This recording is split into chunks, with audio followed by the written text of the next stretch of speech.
A very very very very very good morning, है ना। And let's get, ठीक है, good morning. Let's get start with the share capital chapter. अभी तक जो भी पढ़ा है उसको एक बार रिवाइज करना है before going to start the topic. जल्दी से बताओ यस और नो। चलो एकदम आराम से फटाफट हम लोग क्या करेंगे, पहले जो भी पढ़ा है पूरा रिवाइज कर लेंगे। और बस यही चीज आपने भी करनी है, मेक श्योर आप इस वाली चीज का प्रिंट आउट ले लो, ठीक है ना। और इसको 7 दिन तक सोने के पहले और उठने के बाद में पढ़ो। मार्क माय वर्ड, आपको शेयर कैपिटल में कभी तकलीफ नहीं आएगा, ठीक है। सो सबसे पहले अगर हम लोग बात करें तो सर शेयर मतलब, share means share in the share capital of the company, इसको हम लोग क्या बोलेंगे, शेयर्स बोलेंगे। दूसरा क्वेश्चन आता है सर काइंड्स ऑफ शेयर, तो kinds of share is divided into preference and equity.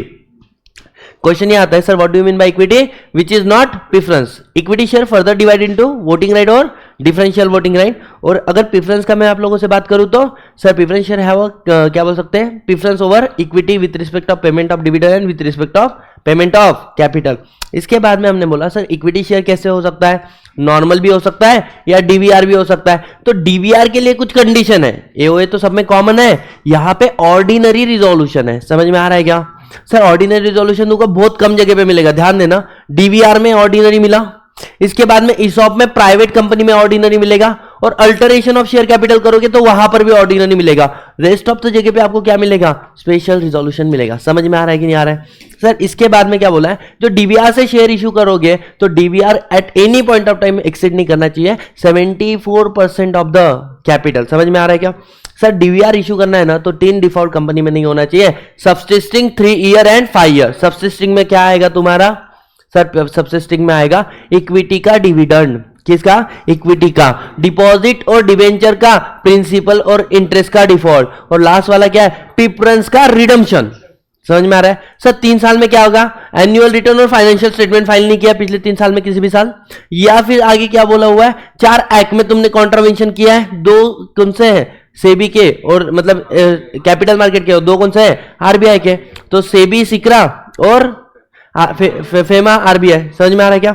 उसके बाद में क्या बोला, 5 ईयर डिफॉल्ट। 5 ईयर डिफॉल्ट में क्या बोला है, प्रेफरेंस का डिविडेंड, आईपीएफ में पैसा ट्रांसफर करना, स्टैट्यूटरी ड्यू जो तुम लोग गवर्नमेंट अथॉरिटी को देते हो एम्प्लॉय के बिहाफ में, ग्रेजुटी एंड ऑल, और उसके बाद में टर्म लोन। अगर इसमें डिफॉल्ट किया है तो पहले डिफॉल्ट को गुड करो, उसके बाद में let the financial year get end, और अगले 5 साल के लिए you can not go with DVR. अच्छा मुझे एक बात बताना, क्या नॉर्मल शेयर डीवीआर में कन्वर्ट हो सकते हैं ना, क्या डीवीआर नॉर्मल में कन्वर्ट हो सकता है ना। समझ में आ रहा है क्या, कोई भी किसी में कन्वर्ट नहीं हो सकता है।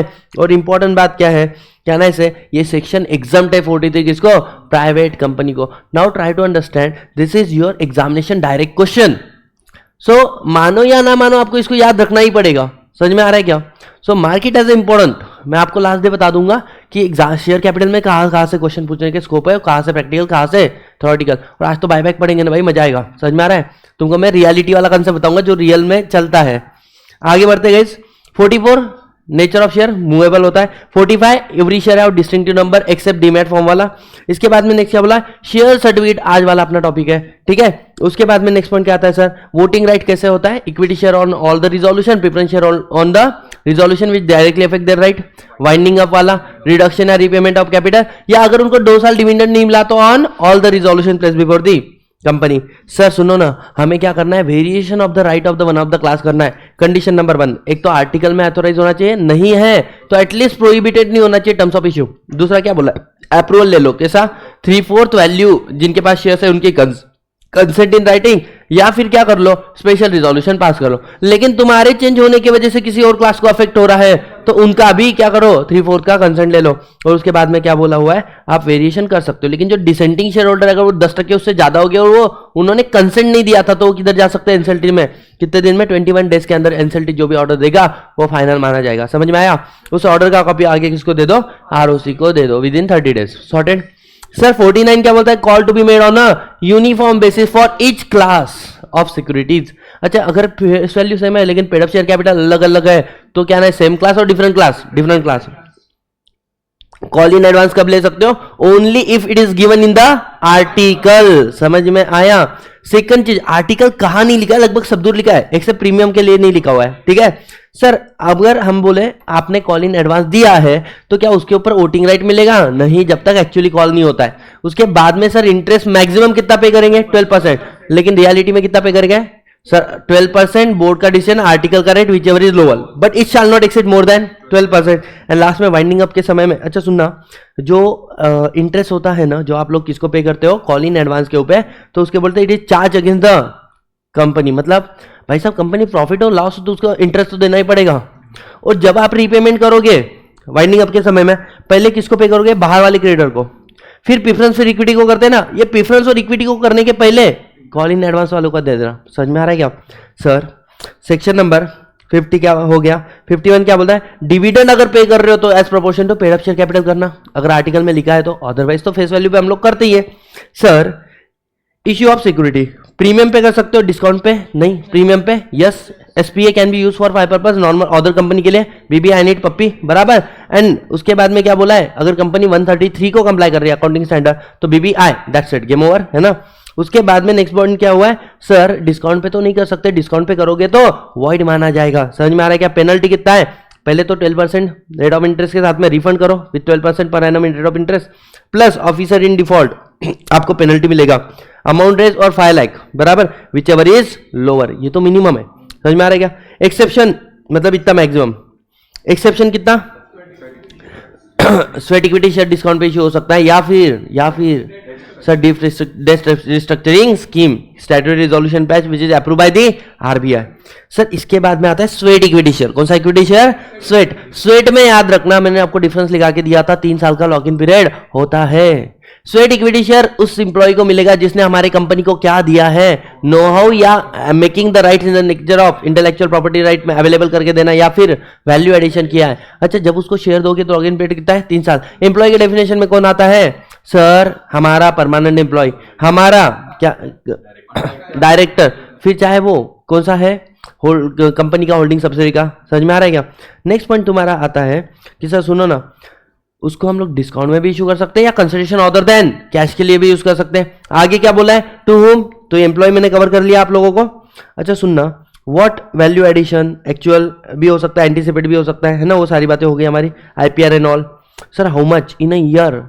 15% of existing equity share capital 5 crore which ever is higher but which shall not exceed in aggregate 25% of paid up equity share capital, but startup के लिए कितना हो गया ये रेशियो? 50%। समझ में आ रहा है क्या? सर नेक्स्ट आता है तुम्हारा कौन सा? Other requirement, already issued class के ही होने चाहिए। दूसरा वैल्यू एडिशन दिया है तो उसका don't you think valuation report बनेगा, बोर्ड ऑफ डायरेक्टर को सबमिट किया जाएगा और वो आगे फॉरवर्ड किया जाएगा शेयर होल्डर को। फिर शेयर होल्डर एसआर पास करेगा, 12 महीने में अलॉटमेंट करने का है। Rules listed company SEBI, unlisted company CG.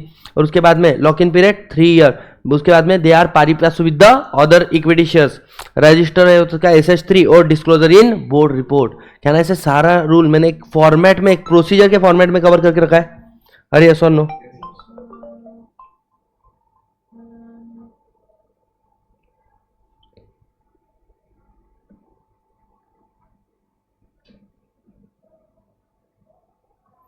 चलो इसके बाद में अकाउंटिंग ट्रीटमेंट, ये भी तुम लोगों ने पढ़ लेना थोड़ा।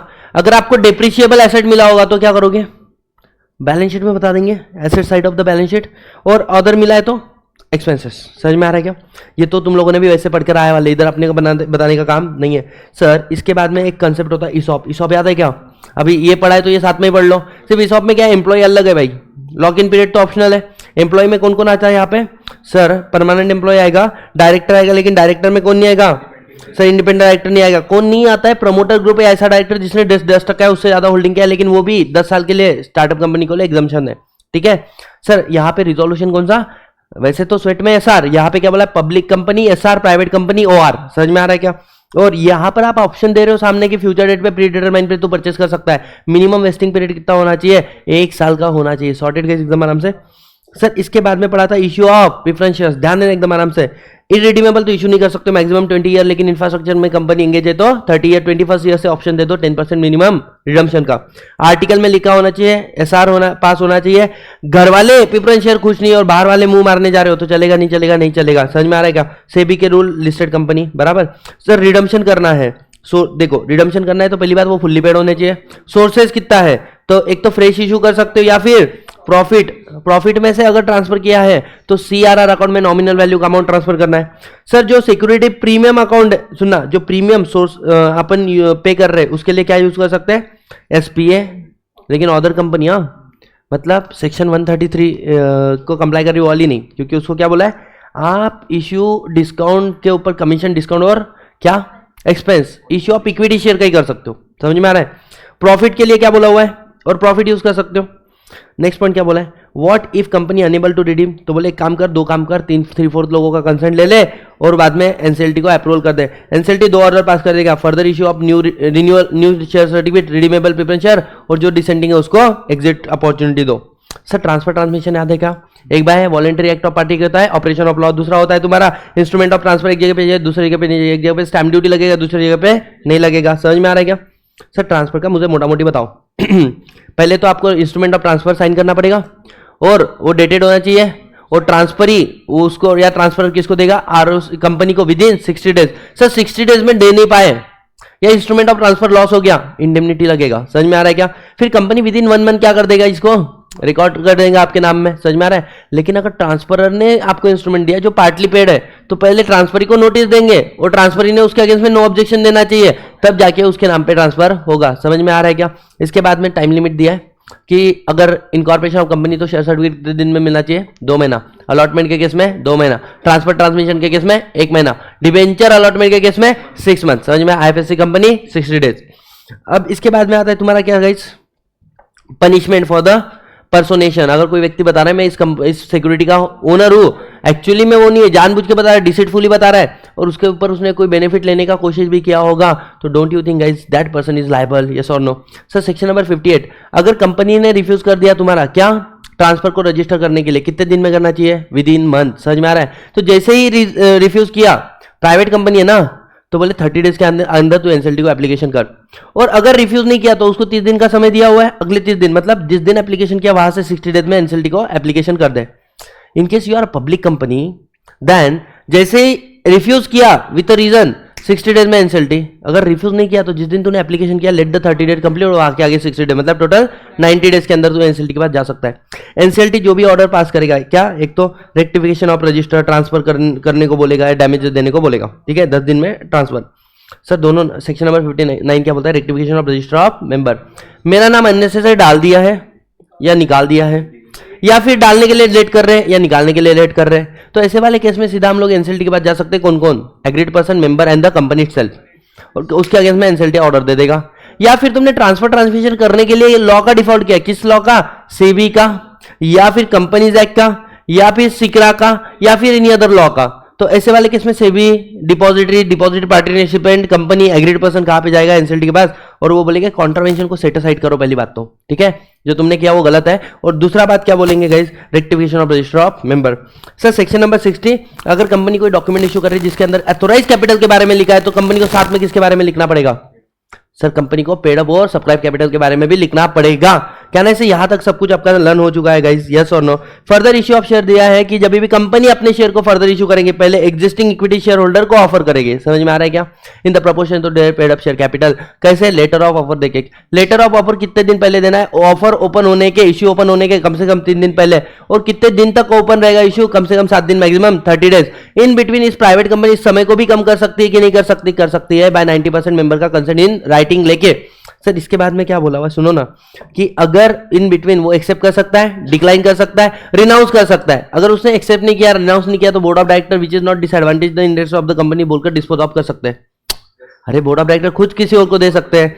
लास्ट पॉइंट क्या बोला है गाइस, इसके एक्सेप्शन, एक तो इसॉप हो गया, एक तो प्रेफरेंशियल अलॉटमेंट हो गया। प्रेफरेंशियल अलॉटमेंट इतना याद रख लेना, it is nothing but the private placement. और यहाँ पे मेन बात क्या है, रजिस्टर वैल्यूअर करता है वैल्यूएशन, ठीक है। और नेक्स्ट पॉइंट क्या बोला है, ये सिर्फ कन्वर्टिबल सिक्योरिटी या इक्विटी का होगा। इक्विटी होगा तो अपफ्रंट प्राइस डिसाइड करो, कन्वर्टिबल है तो 2 ऑप्शन है, अभी क्या भी डिसाइड करो या फ्यूचर डेट पे। जब फ्यूचर डेट पे डिसाइड करना है तो कब, जब कन्वर्जन होगा, तो बोले जिस दिन कन्वर्जन हो रहा है उसके 30 दिन के अंदर डिसाइड करना है ना, on the basis of valuation report which is not older than 60 days. समझ में आ रहा है क्या। सर इसके अलावा 2 एक्सेप्शन और थे क्या, एक तो भाई साहब आपने कन्वर्टिबल डेट सिक्योरिटी इशू की तो उसका समय आएगा तो उसको कन्वर्ट कर देंगे। तो यहां पर आप एग्जिस्टिंग को ऑफर किए बिना डायरेक्ट बाहर दे रहे हो ना, इसलिए बोलते हैं इसके टर्म्स ऑफ इशू में एसआर पास हो जाना चाहिए, अप्रूव होना चाहिए, ठीक है। और लास्ट वाला क्या बोला है, गवर्नमेंट ने ऑर्डर दिया इन द पब्लिक इंटरेस्ट कि आपकी हमारे डेब्ट सिक्योरिटी को क्या कन्वर्ट कर दो, शेयर्स में कर दो, तो ऐसे वाले केस में क्या हो जाएगा, शेयर कन्वर्ट हो जाएगा। नेक्स्ट वो आपकी फाइनेंशियल पोजीशन को देख के ऑर्डर देगा, पब्लिक इंटरेस्ट में ऑर्डर देगा, और यहाँ पे ऑटोमेटिक इंक्रीज इन तुम्हारा क्या हो जाएगा, ऑथराइज कैपिटल। नेक्स्ट पॉइंट क्या बोला है कि if you are not happy with the decision then go for appeal. समझ में आया क्या? डोंट यू थिंक जो हम लोगों ने अभी तक पढ़ा उसको रिवाइज करने में हमें कितना समय गया? मात्र 10-15 मिनट। और ये आपका हो सकता है अगर आप बार बार रिवाइज करो ना, तो आप भी लोग इस पोजीशन पे आ जाओगे। मैं तो बिना देख के कर रहा हूं, मैं तो तुमको ये एक्सपेक्ट भी नहीं करता हूं, मैं बोलता तुम देख देख के पढ़ो। समझ में आ रहा है क्या? More than enough 7 days, just hit the topic again and again, then you will. देखो किसी चीज से प्यार करो तभी तो वो चीज अपने जान आपके ऊपर निछावर करेंगी ना। अपन प्यार ही नहीं करते और एक्सपेक्ट करते है ना, फिर वो भी बोलते क्या, बुलाता है लेकिन जाने का नहीं। समझ में आ रहा है क्या? तो इसलिए इस चैप्टर घुसता नहीं है दिमाग में। क्यों? तुम इसे बुलाते हो तो कभी तुम भी जाओ हवेली पे, है ना, 7 दिन के लिए तुम हवेली पे जाओ, फिर वो तुम्हारे हवेली पे आएगा। Share capital chapter. चलो ऑनलाइन वाले बच्चों समझ में आ रहा है कि जल्दी से मैसेज करके बताओ, और जितने भी बच्चे ऑनलाइन है जस्ट डू द मैसेज, है ना, प्रेजेंट सेल बोल के लिख के बताओ। सुहानी, ये कौन है रे भाई? संगम मित्रा नया दिख रहा है, नया है वह। वंशिका गोयल, और मैं एक बार आइस टी पी लेता है ना। बच्चे ने लाया, गर्म था। Harshita is also there. भाई साहब कॉन्फिडेंस आ रहा है तुम लोगों को? कॉन्फिडेंस आ रहा है? ठीक है, अब सुनना। रिसेंट के अंदर, अरे किधर गया, कल मैंने डाउनलोड तो किया था ना।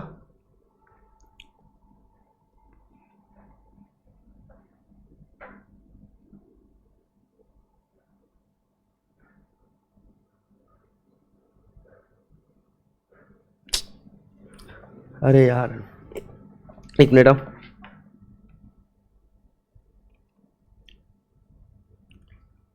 SDB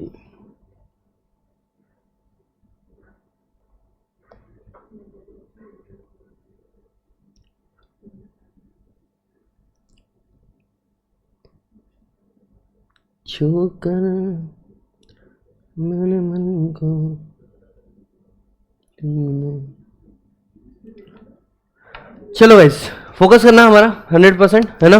आज हम लोग आगे की टॉपिक रप्पा रप उरकार है। हमारा बोनस इशू भी हो चुका है, ठीक है, हुआ है ना भाई साहब। बोनस इशू की कंडीशन थे सिर्फ, ठीक है। अभी हम लोग सबसे पहले क्या देख रहे हैं, सेक्शन नंबर 61 और 66 बच्चों को काफी ज्यादा कंफ्यूजन होता है। Alteration of share capital. मुझे एक बात बताओ, मेमोरेंडम के किसी भी क्लॉज को चेंज करने के लिए कौन सा रिजोल्यूशन लगता है? सर एसआर लगता है। लेकिन कैपिटल क्लॉज करने को चेंज करने के लिए क्या लगता है? ओआर। समझ में आ रहा है क्या? मेरे को ना कभी इसका लॉजिक समझ में नहीं आता था। There so many question which is not answered by the companies act. समझ में आ रहा है क्या? तो मैंने ना एक बुक पढ़ी थी, think out of box thinking. आप कभी भी याद करना, whenever I ask the question you are trying to give the answer on the basis of the information inside your mind. और अगर तुमको कोई बोला भी, मैंने बोला मान के चलो वैष्णवी, ठीक है, तो योर माइंड स्टार्टेड सर्चिंग कि तुम्हारी लाइफ में कोई वैष्णवी है क्या, या कोई थी क्या? समझ में आ रहा है क्या? या कोई फ्रेंड का नाम वैष्णवी तो नहीं था, या तूने किससे मिला जिसका नाम वैष्णवी तो नहीं था। समझ में आ रहा है क्या? मतलब अपने माइंड का नेचर कैसे पता है क्या? हम लोग जो भी बोलेंगे ना उसके पहले सोचेंगे जो वर्ड आ रहा है उससे कुछ इमेज बन रही है क्या। समझ में आ रहा है क्या? ये इसको बोलते हैं जस्ट नॉट पिक्टोरियल। तुमने कहीं पे सुना भी होगा वगैरह वगैरह। विल ट्राई टू कंसिडर, कभी तुमने कुछ सुन लिया होगा। आई एम आस्किंग क्वेश्चन, तुम आंसर जो दोगे उसके बेसिस पे दोगे, नहीं कुछ तो क्वेश्चन हमारा माइंड ऐसे चलता है। And I gone through the one book which is called out of box thinking, written by Swami Vivekananda. समझ में आ रहा है? तो उन्होंने बोला है try to give answer which is not inside your mind. बहुत छोटी सी बुक है, बहुत ही प्यारी बुक है। लेकिन फिर जब मैंने पढ़ा ना तो मैंने आउट ऑफ बॉक्स थिंकिंग करना थोड़ा सा शुरू किया कि बस छोड़ यार, दिमाग में क्या है, सोच इसका लॉजिक क्या होगा। If you are a lawmaker, तूने क्यों बनाया था? Then I come to know कि why ordinary resolution not forming part of your syllabus right now. Let's wrap up the syllabus first.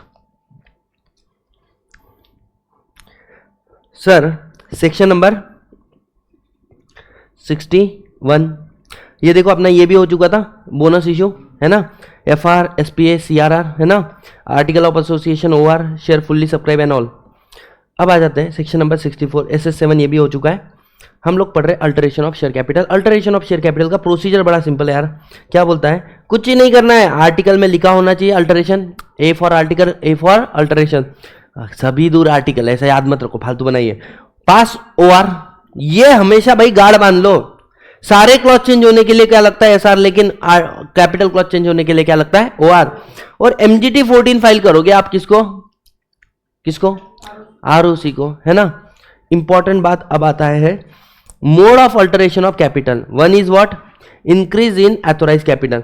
तुम्हारा एथोराइज कैपिटल है 10 करोड़ और तुमने उसको बढ़ा के कर दिया कितना, 20 करोड़। क्या ना ऐसे, क्या ना ऐसे गाइस, यहां पर आपका कैपिटल क्लॉज अल्टर हो गया। जस्ट सेकंड क्या बोला हुआ है, consolidate its share into the larger amount of the existing shares. इसका मतलब क्या है, सुनना सुनना सुनना, नहीं नहीं नहीं, अगर तुम्हारे पास एक शेयर है और तुम्हारे शेयर का फेस वैल्यू कितना है, 1 रुपए, और तुमको बड़ा बेइज्जती जैसा लग रहा है ना 1 रुपए का एक शेयर है ना, फेस वैल्यू बनाते वक्त तो तुमने 1 रुपए रख दिया।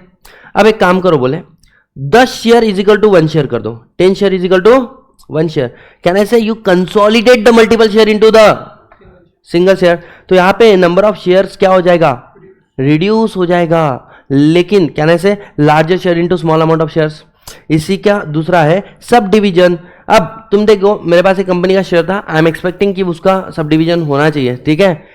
Then I got a message, नहीं नहीं नहीं नहीं नहीं, how can I tell you, है ना, हमारे डोंट एक्सपेक्ट कि वो लोग स्प्लिट करेंगे भाई 70-70 हजार। अब सुनो मेरे को एक बात बताओ, तो जनरली क्या करते हैं, सब डिवीजन कर देते हैं। सब डिवीजन करने से क्या होता है, मानो एक शेयर है 100 रुपए का है, ठीक है, और उसका करंट मार्केट प्राइस कितना चल रहा है, अभी हमारे का ही ले लो आप लोग, कितना चल रहा है 70। बहुत पुराना हो गया भाई, हाँ ये 70 किस जमाने का था, जब हम लोग स्टूडेंट थे, ठीक है, बच्चे तब से 70 बोले जा रहे हैं। अब बच्चे सुन, जान दो, एनीवे इतना तो पकड़ो। अब क्या हो रहा है, 70,000 everyone, it is not possible to buy the shares. तो उन्होंने बोला लेट्स स्प्लिट 1 शेयर इनटू 5। अब ये शेयर का वैल्यू कितना है 100, तो इन्होंने क्या कर दिया, 5 शेयर बना दिए ऑफ ₹20 ईच। समझ में आ रहा है सर, लेकिन ये तो 70,000, तो भाई साहब अब तुम्हारे पास एक शेयर की जगह पे 5 शेयर हो जाएंगे, 70,000 का शेयर भी स्प्लिट होके कितने चीजों में गुज जाएगा, एक एक शेयर का वैल्यू कम हो जाएगा। समझ में आ रहा है, this is called sub division. 1 share split into 5 shares. 1,41,000 और बोलो 70,000 है ना, अच्छा 1:2 में स्प्लिट करने के बाद होता है ना। भाई साहब सुनो, तीसरा होता है convert fully paid up share into stock and stock into fully paid up shares. अब ये बताने की जरूरत नहीं, जब फुल्ली पेड अप स्टॉक में हुआ है तो स्टॉक भी फुल्ली पेड अप में होगा ना, कुछ भी। लेकिन एक सबसे इंपॉर्टेंट है डिमिन्यूशन ऑफ शेयर कैपिटल। बच्चा जमाने भर का कंफ्यूज है, what is reduction and what is diminution. भाई मेरे को आशा है सावना जी आपको पता होगा एग्जैक्ट डिफरेंस बिटवीन डिमिन्यूशन और रिडक्शन का, है क्या कि नहीं है, अभी नहीं है, याद नहीं है ना। चलो बच्चों ध्यान देना, हाँ बोल, हाँ हाँ,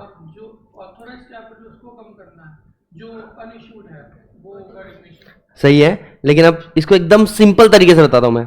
मानो मेरे कंपनी के पास कितने शेयर है, 1 लाख शेयर्स है, नंबर से समझो, वैल्यू पे मत जाओ। 1 लाख शेयर है, मैंने इसमें से 80,000 शेयर्स क्या कर दिए, इश्यू कर दिए। क्या ना ऐसे ये मेरा इश्यूड कैपिटल है एंड ये पेड अप भी हो चुका है, मतलब लोगों ने सब्सक्राइब भी कर लिया है। समझ में आया क्या। अब मान के चलो लोगों ने 80,000 सब्सक्राइब नहीं किया, लोगों ने 60,000 सब्सक्राइब किया, वो सब छोड़ दो, 90% एंड ऑल है ना। यहां पे ध्यान दो, 80% मैंने इश्यू किया 80,000 का और लोगों ने सब्सक्राइब कितना किया। अच्छा कंपनी के पास अब अनइश्यूड कैपिटल कितना बाकी है, कैसा, बोले 20 तो आपने वैसे ही कम दिया था, 20 तो आपने कभी इश्यू ही नहीं किया, और 20 क्या है, अनसब्सक्राइब कैपिटल। तो जो कैपिटल लोगों ने लिया नहीं उसको मैं कर रहा हूं cancel, this is called alteration of share capital. और जो 60,000 ले लिया है ना, इसको छेड़ रहा हूं, मतलब इसको छेड़ रहा हूं, अब इसको कम ज्यादा कर रहा हूं, this is called reduction of share capital. सबसे सिंपल लैंग्वेज में बताया मैंने, विच इज ऑलरेडी सब्सक्राइब, उसको छेड़ो। मतलब ऐसा है कि सुनो अल्टरेशन में इतना कोई इशू नहीं है, अल्टरेशन के क्या लिए क्या लगता, ओआर लगता, भाई साहब रिडक्शन के लिए क्या लगता, एसआर लगता, स्पेशल परमिशन लगता है ना। फॉर एग्जाम्पल बच्चे की अभी शादी नहीं हुई है, माँ ही बच्चे को दम मारी, पापा है उल्टे हाथ के लगा के दिए, ठीक है बाबा नॉर्मल है बोले, है ना, शादी हो गई, अब सोच समझ के मारो मेरे को, उसकी परमिशन लेके मारो, समझ में आ रहा है क्या, मतलब क्या, अब मैं थोड़ा सा बच चुका हूं, I am no more just your only, है ना। तो ऐसे वाले केस में you need a permission also, इसलिए बोलते हैं थर्ड पर्सन इन्वॉल्वमेंट हुआ कि नहीं हुआ। तो देखना reduction of share capital is very serious, why, because reduction, मुझे एक बात बताओ, तुमने तुम्हारा कैपिटल रखा कितना 10 करोड़, ठीक है, और बैंक से तुम लोन मांग रहे हो, तो बैंक लगेज लोन दे देंगे कितना, मान के चलो अप टू 20 करोड़, क्योंकि the ideal ratio of the debt equity is how much 1:2, right, अगर 2:1 है ना, 2:1 डेप्ट अगर इक्विटी के ट्वाइस रहा तो इट्स ओके, इतना बुरा नहीं है। अब क्वेश्चन ये आता है कि मैंने 10 करोड़ कैपिटल बताया और मैंने 20 करोड़ का लोन ले लिया, और अब ऑल ऑफ सडन मैं डिसाइड करता हूं कि मेरे कैपिटल को मेरे को 10 लाख कर देना है, तो ये लोग हापक नहीं जाएंगे क्या, हाय खा के मर जाएंगे लोग।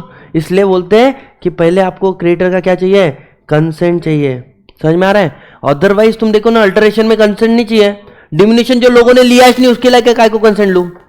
तो मेरे भाई का मैंने बताया था तुम लोगों को 210 करोड़ वाज द कैपिटल, और उसमें से 1 लाख वाज सब्सक्राइब, उसने बाकी के कैपिटल को कम करके सीधा 10 लाख पे लेकर आ गया। It was alteration, it was not reduction. समझ में आया आप लोगों को?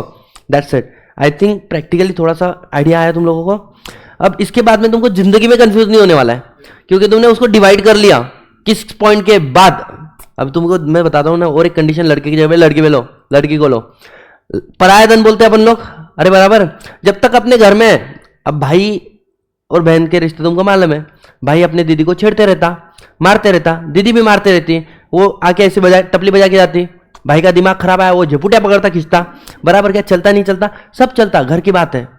लेकिन अब शादी हो गई है, अब जीजू भड़केंगे कि नहीं भड़केंगे, अब तो ऐसी सारी चीजें कर नहीं सकता। समझ में आ रहा है क्या?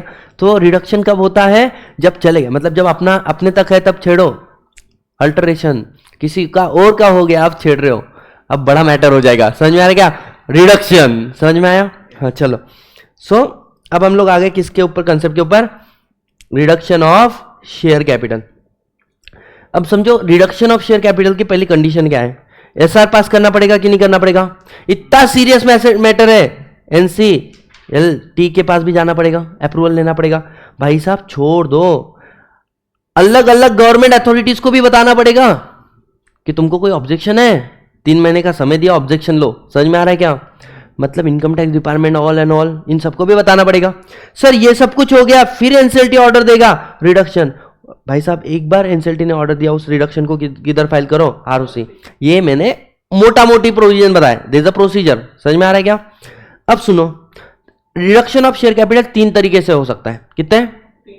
पहला तरीका, मानो मेरा फेस वैल्यू ऑफ शेयर कितना है, 10 रुपए, और उसका पेड अप शेयर कैपिटल कितना है, 6 रुपए। मुझे बताओ मेंबर का लायबिलिटी कितना है? सर 4 रुपए है। अब मैंने क्या कर दिया, मेरे शेयर का जो फेस वैल्यू है उसको कर दिया 6 रुपए, मेंबर का लायबिलिटी क्या हो गया? 0। और अगर मैंने फेस वैल्यू को कर दिया कितने रुपए? 8 रुपए, मेंबर कितना लायबल है अब देने के लिए? 2। कहने से लायबिलिटी गॉट रिड्यूस। अरे सुनो, this is the one of the mode of reduction of share capital. समझ में आ रहा है क्या? कैसे तुमने इधर किसको छेड़ा? जो paid up value, unpaid value को छेड़ा ना। 6 रुपए आना बाकी है ना, तो जो 4 बाकी तुम इसको छेड़ रहे हो। समझ में आ रहा है क्या? एक तो मतलब लाइबिलिटी, इसको बोलते हैं एक्सटिंग्विश द लाइबिलिटी, जब कुछ भी लाइबिलिटी को खत्म कर देना, और यहां पे बोलते हैं रिड्यूस द लाइबिलिटी। समझ में आ रहा है क्या? यस और नो? दूसरा बात क्या बोला इन्होंने, एग्जांपल नंबर 2, अब तुम paid up share capital loss हो चुका है, मतलब सुनो, मेरी कंपनी की बैलेंस शीट लेके चलते हैं। एक साइड में 20 करोड़ का मेरा कैपिटल दिख रहा है, और दूसरे साइड में मेरे कंपनी ने विजय माल्या को देके रखा था 5 करोड़ रुपए। अब आएगा कि नहीं आएगा? भूल जा बोले। इसके अलावा मैंने एक मशीनरी परचेस करके रखी थी, कितने रुपए की? से फॉर एग्जांपल मशीनरी परचेस की थी मैंने 10 करोड़ की। कितने? The machinery which I brought is for 10 crore, और न्यू मशीनरी मार्केट में आने की वजह से इसका रिवैल्यूएशन हुआ, और ये मशीनरी हो गई कितने रुपए की? मात्र 2 करोड़ की। कितने करोड़ की? बैलेंस शीट में देखो तो मिसमैच हो जाएगा क्रिएट कि भाई साहब 5 करोड़ रुपए गए, लॉस ये है, और 8 करोड़ का और बड़ा लॉस हो गया। Don't you think? तुम कंपनी के शेयर होल्डर हो, you are share holder are like owner of the company. तो भाई साहब तुमने हमारे कंपनी में इन्वेस्ट किया, तुमने बोला तुम्हारे खुशी में हमारी खुशी, हम तुम्हारे दुख में हमारा दुख, चलो सहन करो दुख। तो मालूम है क्या, अब जो पैसा हमें लॉस हो चुका है इसको कौन बियर करेगा? तो यहां पे क्या होता है, मान के चलो आपका फेस वैल्यू ऑफ शेयर कितना है 10 रुपए, और आपका पेड अप शेयर कैपिटल कितना है 10 रुपए। तो मुझे बताओ आपकी लायबिलिटी कितनी है? सर आपकी लायबिलिटी है 0। हम लोगों ने क्या किया, जितना हमें लॉस हुआ उस लॉस को ढकल दिया किसके ऊपर? शेयर्स के ऊपर। और हमने बोल दिया तुमने 10 रुपए दिया है, लेकिन हम मानेंगे तुमने कितना रुपए दिया है? मात्र 6 रुपए दिया है। अरे नहीं नहीं नहीं नहीं, हमने तो कितना 10 दिया है। मानेंगे, मानना। देखो मैं तुमको बताता हूं, ये फोन है ना, ये फोन में ऊपर से फेंकेगा तो नीचे गिरेगा, ये तुम मानते हो या तुम जानते हो? जानते मतलब रियलिटी ना। तो हम जानने की बात कर रहे हैं, वो तो हम भी जानते कि तुमने 10 रुपए दिया है, लेकिन हम मानेंगे कि तुमने 6 दिया है। समझ में आ रहा है क्या? जानना मारना का फर्क समझ में आया क्या? We will assume that you have paid only 6 rupees. अरे नहीं, reality even I know, don't teach your father. समझ में आ रहा है क्या? तो यहां पे क्या बोला हुआ है कि भाई हम मानेंगे। तो अब मुझे बताओ इसकी लायबिलिटी कितनी आ गई? सर इसकी लायबिलिटी आ गई 4 रुपए। This is also reduction of share capital. हाँ, इसकी लायबिलिटी 4 रुपए, आप इसको और क्या कर सकते हो? रिड्यूस भी कर सकते हो और एक्सटिंग्विश भी कर सकते हो। कैसा भाई? 4 रुपए तेरी लायबिलिटी है ना, एक काम कर दिया मैंने, फेस वैल्यू को भी कितना कर दिया 6 रुपए, लायबिलिटी एक्सटिंग्विश। लेकिन मानेंगे तूने कितना दिया है? सिर्फ 6 रुपए। समझ में आ रहा है क्या? या मैंने बोला चल फेस वैल्यू कितना हो गया 8 रुपए, मतलब तेरे को अब 4 रुपए नहीं देना है, तेरे को सिर्फ 2 रुपए देना है। लेकिन ये होना जरूरी नहीं है। समझ में आ रहा है क्या? नेक्स्ट पॉइंट क्या बोला है? सर सुनो ना, पे of the access share capital. मेरे कंपनी का फेस वैल्यू कितना है 10, पेड अप शेयर कैपिटल कितना है 10। अब इतना एक्स्ट्रा पैसा मेरे पास आ चुका है जितनी मेरे को जरूरत नहीं है। मेरे को समझ में नहीं आ रहा है रखू तो रखू कहाँ पे, इन्वेस्ट करूँ तो इन्वेस्ट करूँ कहाँ पे। कभी कभी किसी के पास बहुत पैसा हो जाता है ना, बोले भाई समझ में नहीं आ रहा पैसे के साथ में करूँ तो करूँ क्या। बोले एक बात, अगर तेरे पास रहेगा तू खत्म कर देगा, है ना, बेटर टू इन्वेस्ट। बोले इन्वेस्ट भी कहाँ पे करूँ, कुछ नहीं। बोले एक काम कर, जिसका है उसको वापस दे दे। क्या लागे तेरा, है ना, सब कुछ है तेरा। क्या लागे मेरा, सब कुछ है तेरा। तेरा तुझको अर्पण, अर्पण कर देना मतलब क्या? रिफंड कर देना। जैसे ही मैंने रिफंड कर दिए 4 रुपए, डोंट यू थिंक अब नया लायबिलिटी आ गया इसका कितना? अभी तक लायबिलिटी 0 था, रिफंड कर दिया 4 ना, this is also called reduction. अब हाँ, इसके अंदर भी तुम इसकी लायबिलिटी को क्या कर सकते हो? एक्सटिंग्विश या रिड्यूस, लेकिन जरूरी नहीं है। अगर तुमने फेस वैल्यू को 6 रुपए कर दिया, तेरे को अर्पण और फेस वैल्यू भी कम, लायबिलिटी खत्म, है ना। या फेस वैल्यू को कर दिया कितना 8 रुपए, अब मात्र तू लायबल है कितने रुपए के लिए? 2 रुपए। Are we understanding? कितने लोगों को ये अच्छे तरीके से समझ में आया कि रिडक्शन के केसेस बनते कैसे? समझ में आया? अरे यस और नो? तो ये हो गया। अब इसका प्रोसीजर देख लेते हैं हम लोग। प्रोसीजर क्या है? सो लायबिलिटी में और मे नॉट बी रिड्यूस, और लायबिलिटी में और मे नॉट बी एक्सटिंग्विश। ये होना जरूरी नहीं। इसको याद कैसे करेंगे? जो आया नहीं उसको छेड़ा, जो आया नहीं उसको छेड़ा, जो आ गया उसको दबा दिया, अरे कैंसिल कर दिया ना, और जो आ गया उसको भेज दिया, मतलब रिफंड कर दिया। Are we understanding? यस और नो? लास्ट वाला पॉइंट, कैसे क्या प्रोसीजर है? Procedure is very simple. First you need to pass what? SR to be pass, and no deposit default. No deposit default मतलब तुम देखो, मैं पहले बोला तुम लोगों का कैपिटल देख के लोगों ने क्या दिया था? पैसा दिया था। और अब तुम कैपिटल क्या कर रहे हो? रिड्यूस कर रहे हो। Don't you think? अरे डिपॉजिट भी परसेंटेज डिपेंड होता है ना कैपिटल पे। भाई साहब तुम्हारे डिपॉजिट के डिफॉल्ट नहीं होने चाहिए। समझ में आ रहा है क्या? इसके बाद में हम लोग एप्लीकेशन करेंगे किसको किसको? अरे बोलो, NCLT को। NCLT इस बात का नोटिस किस किस को देगा? Authority like central government, state, ROC, SEBI और आपके क्रेडिटर को देगा। इसके बाद में वरुण क्लास के बाद कॉल करूं? हेलो बोलना भाई।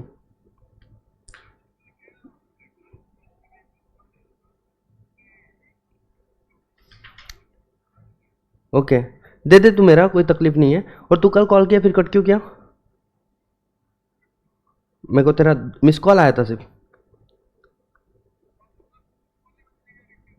भाई 1 मिनट का भी नहीं था, मिस कॉल नहीं बना वो, तूने मिस कॉल ही दिया। ठीक है, एक काम करते हैं, तुम मेरा नंबर दे दे, मैं क्लास जैसे हुआ ना इमीडिएट तेरे को कॉल करता, ठीक है? मेरा आधा पौन घंटा, ज़्यादा में ज़्यादा। प्रीवियस, ओके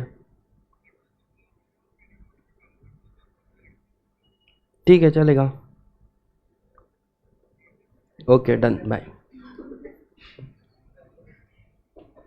मैं बोला तूने मिस कॉल दिया, बोला तू उठाएगा नहीं तो मिस कॉल ही तो बनेगा ना, बोले। मैं बोला ढोकले 1 मिनट भी नहीं था वो।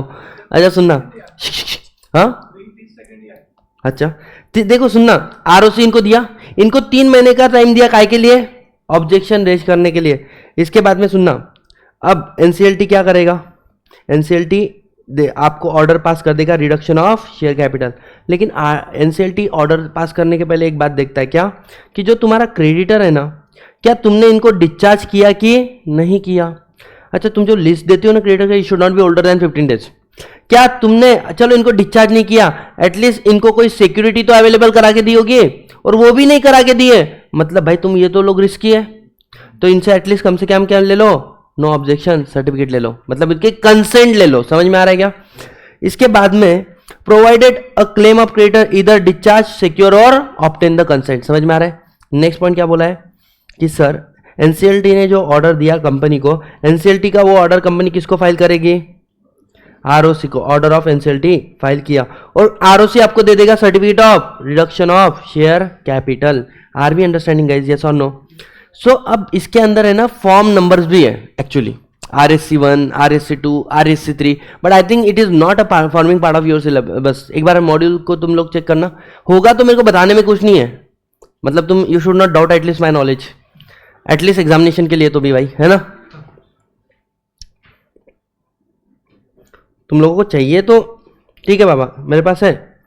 ये देखो, यहाँ पे आ जाओ, रिडक्शन ऑफ शेयर कैपिटल मोटा मोटी मैंने जो CS वालों को कराया था ना, वहां से बता देता हूँ तुमको। नहीं है ना फॉर्म?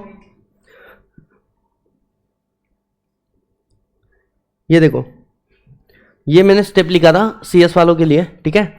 यहाँ पे क्या एप्लीकेशन दोगे तो RSC1 में, इसमें 2 सर्टिफिकेट अटैच करते तुम, एक तो क्या ऑडिटर का कि तुमने अकाउंटिंग स्टैंडर्ड कंप्लाई किया हुआ है, दूसरा लिस्ट ऑफ द क्रेडिटर और कि हमारा जो नॉट ओल्डर देन 15 डेज। फिर एनसीएलटी को दे, एनसीएलटी को 7 दिन के अंदर वो क्या करेगा, सीजी आरओसी सेबी को नोटिस देगा और क्रेडिटर को देगा ना, तो जब सीजी आरओसी और सेबी को देगा तो फॉर्म है RSC2, और जब क्रेडिटर को देगा तो है RSC3।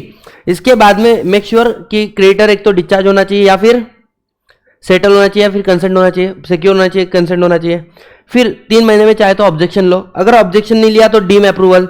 अब अपना जो ऑर्डर पास करेगा ना, वो कंफर्मेशन वो आपको न्यूज़पेपर में भी देना पड़ता है RSC4 के अंदर, और वो कंपनी देगी या किसी एथोराइज पर्सन जिसको एनसीएलटी बोलेगा, जो उसने आपने न्यूज़पेपर एडवर्टाइजमेंट दिया, इसका एफिडेविट भी देना पड़ता है एनसीएलटी को, देख बाबा मैंने पब्लिश भी कर दिया तेरे बोलने के ऊपर, और उसके अंदर प्रूफ अटैच करोगे नोटिस इशू करने का।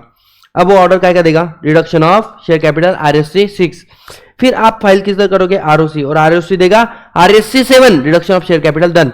आज के बाद में 5 साल तक आप आपके नाम के पीछे क्या लगा के घूमना, share capital and reduce word add कर देना। समझ में आ रहा है क्या? एंड रिड्यूस मतलब हमारा शेयर कैपिटल रिड्यूस हुआ है। समझ में आएगा sir? RSC1 for application to NCLT, RSC2 NCLT to authority, RSC3 NCLT to creditor, newspaper advertisement RSC5 order of NCLT. उसके बाद में एफिडेविट एनसीएलटी को फाइल करो फिर से कि हमने न्यूज़पेपर का एडवर्टाइजमेंट कर दिया है। RSC6 order of NCLT, RSC7 order of ROC NCLT, reduction of share capital done. Guys समझ में आया? इजी और डिफिकल्ट? और मैं तुमको बता रहा हूं, मैं तुम लोगों को बहुत ऊपर ऊपर से बढ़ाया है ना, otherwise there are so many concept like force transfer is there, blank transfer is there, then transposition is there. समझ में आ रहा है क्या? In case of transfer of share, but they are not forming part of your syllabus. समझ में आ रहा है? इसलिए मैंने बताया I restricted myself somewhere. अब हम लोग आ रहे हैं सीधा सीधा किसके ऊपर guys? We are done with section number 61, 62, 63, 64, 65, 66।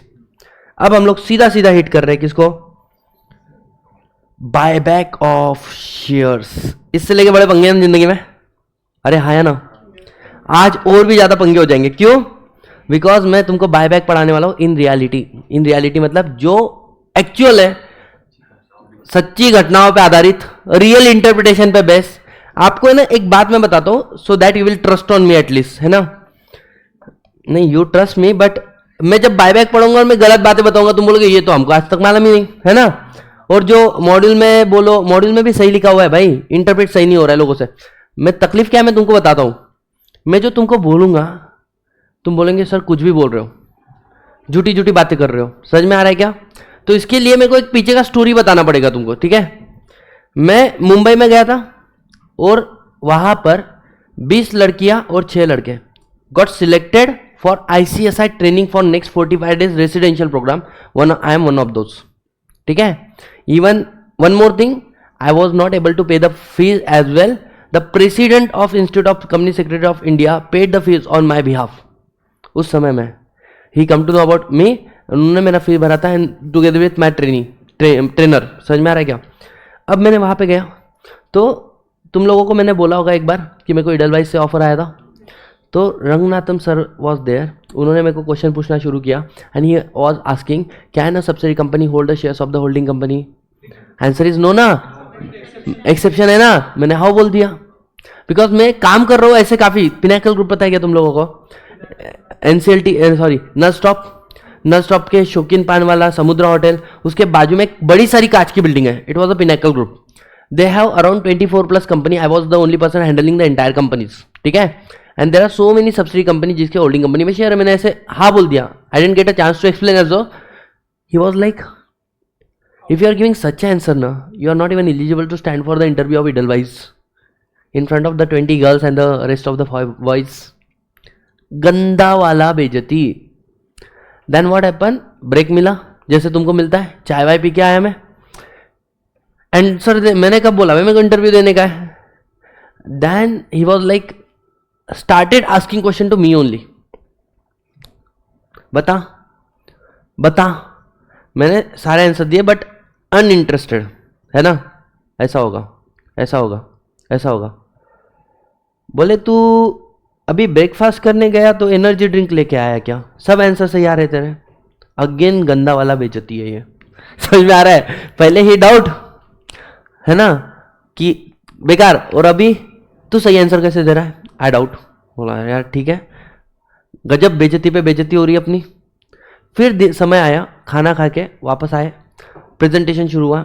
एक एक टीम को समय दिया था मात्र 7 मिनट का, है ना? जिसके अंदर 3-4 लोग, नहीं 10-15 मिनट का 7 लोग थे जिनको सबको प्रेजेंटेशन देना था। 2-2 मिनट सबके नाम पे आ रहे थे, ठीक है?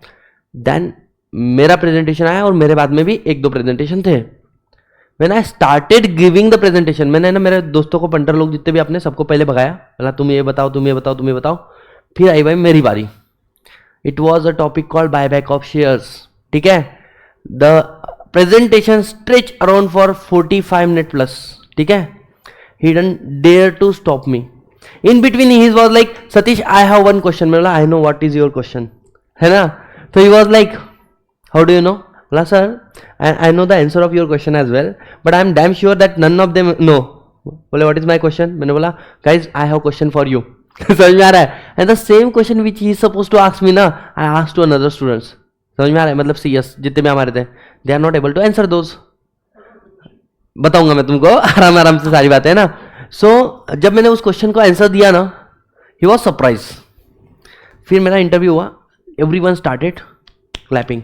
फिर इसके बाद में सीन क्या हुआ, मैं थोड़ा बहुत थैंक यू सो मच, मैं जाके बैठ रहा हूँ, तो बोले सतीश 1 मिनट। तो दिस अ मैम जो सर के साथ में एक आई थी, बोले ma'am any observation with respect of his presentation? तो what she told, what take me 3 months to jot down, he just elaborate within hours. जो चीज़ें मेरे को कलेक्ट करने के लिए 3 महीना लगा, भाई इस बंदे ने 1 घंटे के अंदर सारी चीज़ें एक्सप्लेन कर दी। बोले सर, तो बोला thank you so much ma'am. अब भाई तुम लोगों को नहीं पता क्या फीलिंग होता है वो, है ना? मतलब ये मेरे शब्दों से नहीं निकल सकता है, लेकिन आज तुम सोचो वो सारी बातें मेरे को याद होगी तो वो मेरे मन में कुछ तो घर करी होगी ना। देन ही आस्क मी, मैं बैठने के लिए गया, सतीश 1 more minute। हाँ, ही came to me and he हग मी। मैं ऐसे हो गया था भाई सरप्राइज। अब मैं थोड़ी ना ऐसे करूंगा, इतना बड़ा आदमी है, मैं ऐसे ही था, मतलब क्या करूं ऐसे, है ना? देन ही वाज सेइंग कि would you like to join Edelweiss and that to merchant banking, Satish? Because merchant banking is a dream of the many company secretaries. After 4 and 5 and 10 year का experience, they joined the merchant banking. I was getting as a fresh entry in the merchant banking without any prior knowledge. समझ में आ रहा है? So try to understand कि कुछ तो मैंने बोला होगा बायबैक के बारे में, जो रेस्ट ऑफ द चीज़ें लोगों की इंटरप्रिटेशन गलत होगी, तो you must trust on me कि जो भी मैं पढ़ाने वाला हूँ वो सही है. समझ में आ रहा है? With this I will start with the concept called buyback of shares. Guys, section number 68 we talk about buyback. Sir मैंने ना बायबैक को बहुत इजीली 4 पार्ट में डिवाइड कर दिया. आपको बायबैक की कंडीशन याद रखने में बहुत तकलीफ जाता है. एंड जनरली बच्चा मुझे क्वेश्चन पूछता है कि सर आंसर कितना लिखना है ना, 5 मार्क के क्वेश्चन को. मैं बोलता हूं इंस्टीट्यूट ने हमारे सीएस के बहुत बेस्ट वाला एग्जाम का काम किया था. बना में क्या question for buyback of securities है ना, you have to write each and every condition, भले ही वो 2 पेज का जा रहा होगा.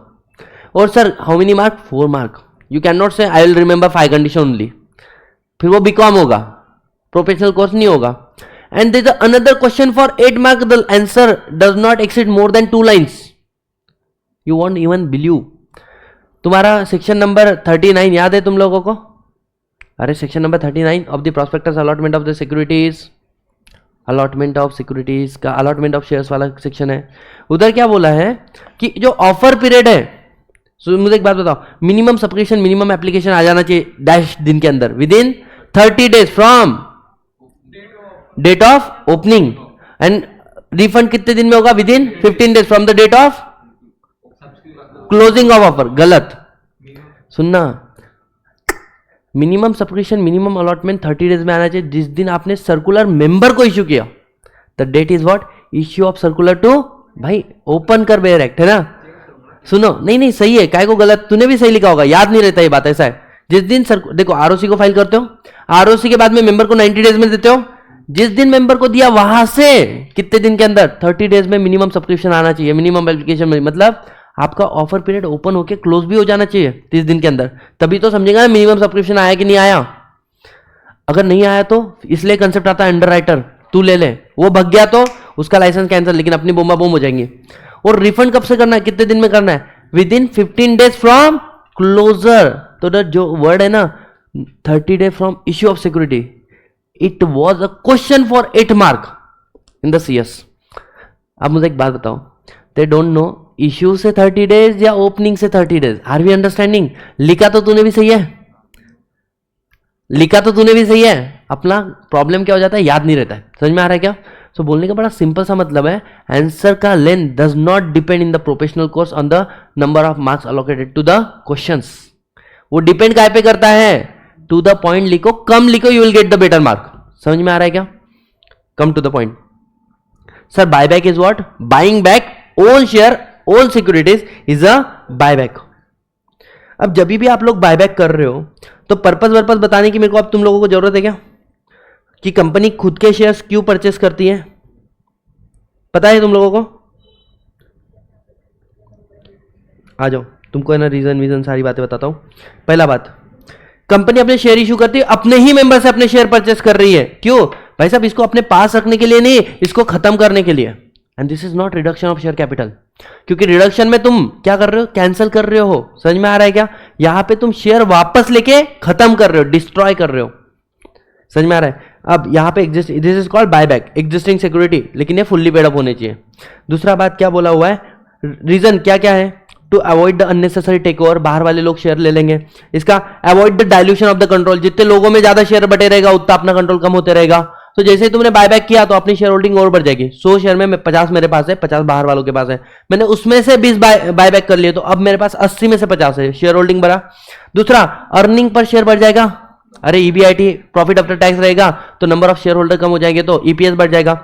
Maintain the trust and the faith. अरे भाई साहब सुनो, गौतम अडानी, ठीक है, इन्होंने बोला यार लोगों का विश्वास उठ गया बोले अपने कंपनी से, एक काम करते हैं बायबैक ऑफ सिक्योरिटी लेकर आते हैं. मतलब तुमको क्या लग रहा है मार्केट में करंट मार्केट प्राइस क्या चल रहा है? 1000 रुपए चल रहा है ना. Don't worry, I am ready to purchase share at a cost of rupees 1500 to in maintain the confidence. समझ में आ रहा है क्या? मैं तुम्हारे शेयर तो पीछे लेने के लिए खड़ा ही हूं, दे दो मेरे को. उसके बाद में आइडियल कैश पड़ा हुआ है, यूटिलाइज करो, शेयर कैपिटल की लायबिलिटी को कम करो. सर एग्जिट रूट हो गया ये एक तरीके से. इसके अलावा optimum capital structure, capital structure पढ़ा है ना, कितना डेप्थ होना चाहिए, पहले कॉस्ट ऑफ कैपिटल, फिर कैपिटल स्ट्रक्चर, कितना परसेंट डेप्थ का, कितना इक्विटी का, कितना प्रेफरेंस का। समझ में आ रहा है क्या sir? It is alternative to section number 66, reduction of share capital.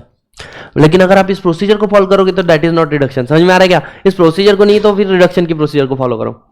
अब सुनो, कहां से परचेस कर सकते हो? ओपन मार्केट से अपने शेयर परचेस कर सकते हो, ऑफर लेटर फिजिकल सिक्योरिटी होगा तो, या फिर प्रोपोर्शनेट बेसिस पे या एम्प्लॉय से भी आप अपने शेयर्स को ले सकते हो। यहां तक बायबैक समझ में आया? अब तकलीफ होता है कि जब भी हम लोगों को बायबैक करना है, पहले कहां पे लिखा होना चाहिए? आर्टिकल ऑफ एसोसिएशन में लिखा होना चाहिए। If article does not permit, first alter the article and make it sure कि आपने उसके अंदर क्या लिखा है, बायबैक का बात लिखा है। ठीक है, number 1 article of association. Number 2, ये मेरा और दुनिया का पॉइंट अलग है। यही वो पॉइंट है जो मैं बोलता हूं मेरा अलग है, लोगों का अलग है। लिमिट ऑन आर्टिकल में बोलता हूं, एक होता है छोटा बायबैक और एक होता है बड़ा बायबैक। आपने कभी सुना होगा कि ऐसे बोलते हैं ना कि नंबर, पहले तो अमाउंट देखते हैं कितना हम लोग यूटिलाइज कर सकते बायबैक, और इक्विटी शेयर जितने हैं, मतलब 10,000 इक्विटी शेयर है तो नंबर टेस्ट लगता है। 2,500 से ज्यादा इक्विटी शेयर परचेस ही नहीं कर। ये नंबर टेस्ट 1956 में लगता था, खत्म हो चुका है। हाँ, ये 1956 में लगता था, ये 2013 के बाद में खत्म हो चुका है। अब तुम बोलोगे सर अकाउंट में भी हमने तो यही पढ़ा। भाई साहब मेरे को मत डाउट करो, है ना, I will say you if you want. मेरे पास बेरैक ओपन खुला पड़ा हुआ है, मैं तुमको ओपनली बता सकता हूँ सारी चीजें। Trust me, he was the asking same question. I told him I know your question. I asked to another person, none of them given the correct answer, and he was like correct. I am the correct, है ना? तो try to understand. ठीक है, आ जाओ। छोटा buyback कितना है? 10% of paid up equity share capital plus free reserve. Sir SPA नहीं लिखा है, लेकिन एसपीए पकड़ो। क्यों? क्योंकि यहां पे बोला है फ्री रिजर्व इंक्लूड एसपीए। अरे मुझे एक बात बताओ, एसपीए में पढ़ा था ना, it can be use for the buyback of shares. तो एसपीए नहीं लिखा है मतलब एसपीए को लेंगे नहीं, क्या लेना पड़ेगा? समझ में आ रहा है क्या? सुनो, मैं जितना बोल रहा हूं ना, अभी ट्रस्ट करो, आगे बढ़ो। Over a period of time तुमको विश्वास दिलाता हूं मैं, ठीक है? For the purpose of buyback. समझ में आया? इसके बाद में क्या बोला? बड़ा बायबैक। बड़ा बायबैक अब मैंने इसको डिवाइड किया है फॉर सेक ऑफ अंडरस्टैंडिंग, ठीक है? अगर आपको प्रेफरेंस शेयर होल्डर का बायबैक करना है तो मैक्सिमम अमाउंट कितना यूटिलाइज कर सकते हो? बोले तुम्हारा पेड अप शेयर कैपिटल देखो, पेड अप शेयर कैपिटल में क्या क्या आ जाएगा? पेड अप इक्विटी भी आ जाएगा, पेड अप प्रेफरेंस शेयर भी कैपिटल आ जाएगा, plus free reserve plus security premium account. समझ में आ रहा है? इसका 25% से आप प्रेफरेंस शेयर होल्डर को बायबैक कर सकते हो। समझ में आ रहा है? और जो 25% नंबर टेस्ट बोलते थे ना, वो नंबर टेस्ट हट गया है। अगर तुमको इक्विटी का बायबैक करना है तो कितना करोगे? 25% of paid up equity share capital लेंगे। प्रेफरेंस के लिए तुम तो पेड अप प्रेफरेंस भी पकड़ते हो, इक्विटी भी। इक्विटी वालों के लिए कितना बोला है? 25% of paid up equity share capital. लेकिन वहां पर फ्री रिजर्व और एसपीए नहीं लिखा हुआ है। मैं बोलता हूं वो लिखा हुआ है। उन्होंने कैसे बोला पता है क्या? अगर आपको बायबैक करना है तो 25% of paid up share capital, free reserve, security premium account. और उन्होंने बोला अगर इक्विटी का करना है तो 25% of paid up equity. Paid up equity मतलब वो क्या बता रहे मालूम है क्या? वो बोल रहे हम सिर्फ आपको पहले पॉइंट के लिए डिफरेंस बता रहे हैं, बाकी की चीजें तो आप वैसे ही पकड़ो। अरे एसपीए तो वैसे भी यूज कर सकते हैं ना बायबैक के लिए। तो ये चीज लोग समझ नहीं पा रहे। Are we understanding? And mark my word, if you have doubt come talk with me, we will open the bare act and we will interpret it simultaneously. समझ में आ रहा है क्या? मेरे को समय लगता है इस टॉपिक को रेगुलर में, लेकिन तुम लोगों को बहुत शॉर्टकट में बता रहा हूं मैं, ठीक है? एग्जाम्पल देता हूं, आंसर निकाल के बताओ। मेरे को छोटा बायबैक करना है, तुम्हारा इक्विटी कितना है? 200 करोड़, तुम्हारा प्रेफरेंस कितना है? 120 करोड़, और तुम्हारा एफआर कितना है? 80 करोड़। छोटा बायबैक कितने का कर सकते हो? 10% of paid up equity share capital plus free reserve. 200 plus 80 280 CR, मतलब 28 CR। सी 28 CR। समझ में आ रहा है? छोटा बायबैक। अच्छा, बड़ा बायबैक करने का है तुमको, किसका करने का है बड़ा बायबैक? प्रेफरेंस का बताओ। सो सर 425% कर सकते हो ना? सो 300 करोड़ आ रहा है। पहले पेड अप इक्विटी भी लोगे, पेड अप प्रेफरेंस भी लोगे, एफआर भी लोगे, तो कितना हो गया वो? 300। अरे 400 का 25% 100 करोड़, 100 CR प्रेफरेंस का करना होगा तो। समझ में आया? By passing SR. और अगर अब इक्विटी का करना है बताओ,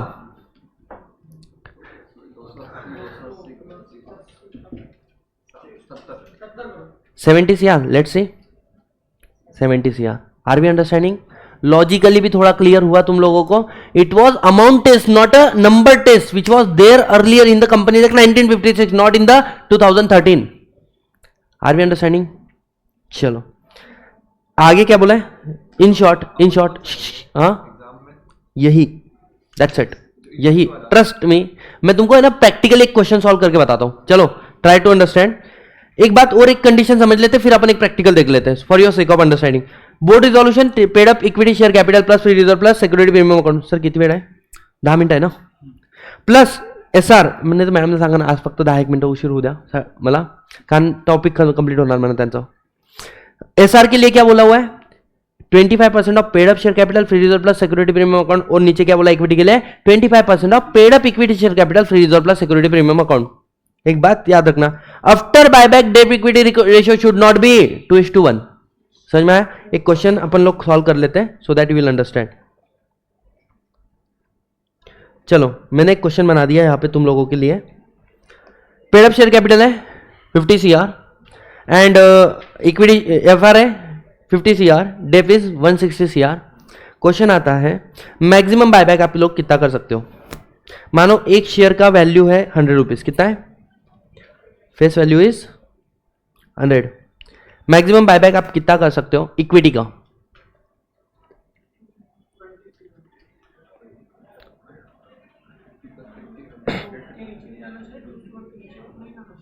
नहीं वो नहीं, अभी सिर्फ पहले मैक्सिमम अमाउंट ऑफ शेयर. जब आंसर आएगा एग्जाम में तो ऐसा डायरेक्ट थोड़ी नहीं लिखोगे सही आंसर.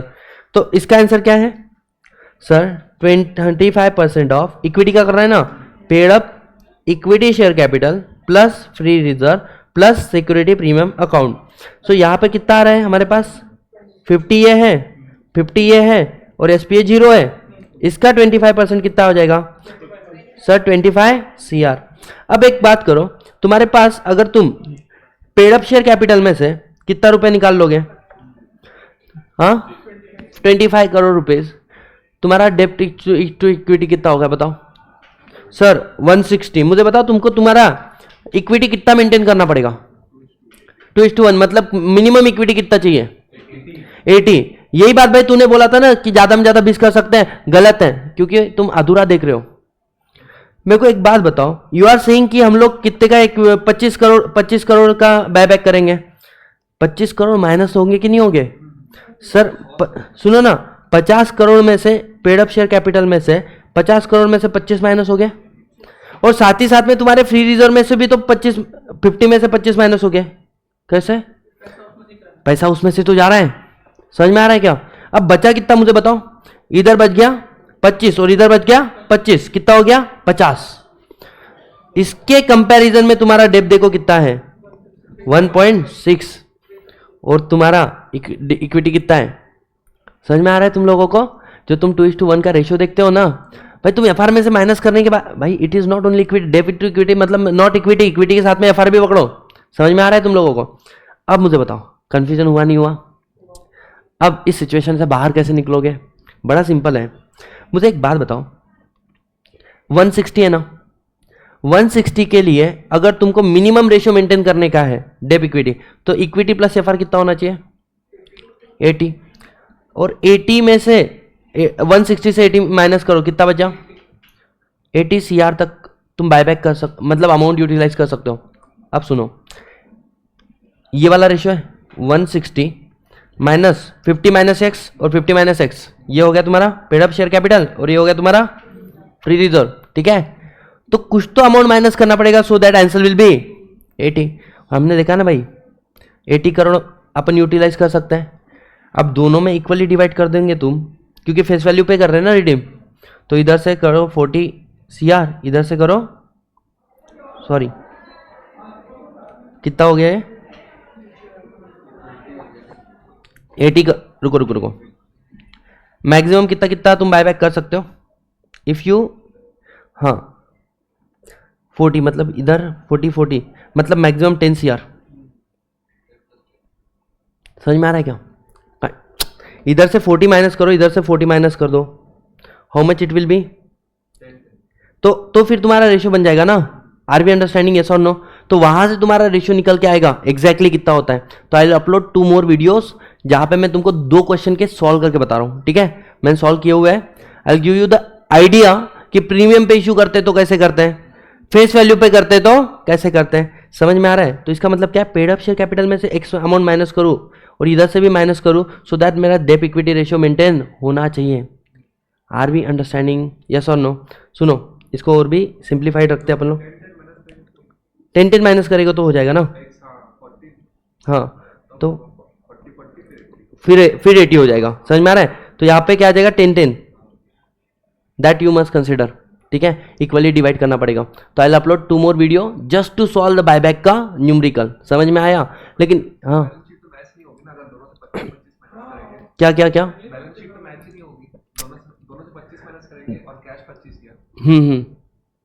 मुझे एक बात बताओ, व्हाट यू मीन टू से।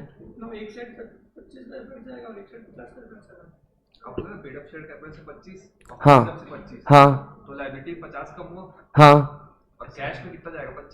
कैश में 25, अरे तो उसका अकाउंटिंग ट्रीटमेंट और भी रहेंगे, समझ में आ रहा है क्या। लेकिन मेरे को एक बात बताओ, ये लॉजिक तुमको गलत लगा क्या कि भाई 2 जगह से पैसा कम होगा, उसके लिए फिर तुम्हारा CRR भी तो बनता है ना, उसको ही सेट ऑफ करने के लिए तुम्हारा CRR नहीं बनेगा क्या। हाँ, तो 25 से बढ़ेगा कि नहीं बनेगा, अकाउंटिंग एंट्री तो पास करके सेट ऑफ करोगे ना तुम लोग, समझ में आया। फ्री FR में से जो अमाउंट किया वो नॉमिनल वैल्यू का तुमको बढ़ाना पड़ता है ना, CRR सॉर्टेड। अब मैं ना सीधा कंसेप्ट पे आता हूं तुम लोगों को। तो बायबैक जब करोगे, मतलब मैंने तुमको इतना माइंड तो ओपन कर दिया कि जहां तक तुम सोचते हो सिर्फ वहां तक नहीं सोचने का है, उसके आगे भी दुनिया है। अब सुनो, जब भी बायबैक करोगे एक स्टेटमेंट ऑफ सॉल्वेंसी लगेगा SS9 के अंदर, जहां पे डायरेक्टर बोल रहे हैं कि हम लोग आने वाले 1 साल में इंसॉल्वेंट नहीं होंगे, हम लोग कैपेबल है हमारे सारे डेट पे करने के लिए, ठीक है। दूसरा क्या बोला हुआ है, बायबैक आप कितना कर सकते हो, only fully paid up share का करोगे, ठीक है। सोर्सेस ऑफ बायबैक क्या होगा, प्रॉफिट, SPA और फ्रेश इश्यू ऑफ सिक्योरिटी, लेकिन डिफरेंट काइंड का होना चाहिए। मतलब तुमको इक्विटी बायबैक करना है, उसको ले रहे हो और बाहर भी इक्विटी दे रहे हो, काय को तो फिर कम कर रहे हो, है ना, घर में तो नए काय को होना तुमको। लेकिन ये बात देखो, तुमने बोला सेट ऑफ कैसे करेंगे, वो तो प्रॉफिट और SPA यूज कर रहे हो तो नॉमिनल वैल्यू CRR अकाउंट बनेगा, और CRR can be use only for bonus issue, ठीक है। और इसके साथ में बिफोर बायबैक, क्या बायबैक कंसेप्ट हो चुका है अपना। बिफोर बायबैक आर्टिकल में होना चाहिए, SR पास करेंगे कब, 25% paid up equity share capital, या फिर फ्री रिजर्व प्लस SPA, या फिर प्रेफरेंस का होगा तो 25% of paid up share capital plus FR plus SPA, और BR कब 10% of paid up equity share capital plus FR प्लस क्या बोलेंगे। अब दूसरा डिसीजन स्टेप हुआ ये, और debt equity ratio should not be twice of, है ना। और यहाँ पे सोर्सेस क्या क्या है। दूसरा, बायबैक करोगे तो SS9 ROC को सबमिट करेंगे और लेटर ऑफ ऑफर देंगे। फिर लेटर ऑफ ऑफर किसको देंगे, एग्जिस्टिंग मेंबर को। बायबैक मिनिमम 15 दिन का होता है, मैक्सिमम 30 डेज का होता है, जिसके अंदर आप बायबैक करोगे, ठीक है। अब वहां से जो आपको आया, आपके लिए इतना डेट वगैरह इंपॉर्टेंट नहीं है, वो तो मैंने डिटेल में पढ़ाया था क्लास में, इसलिए बता रहा हूँ।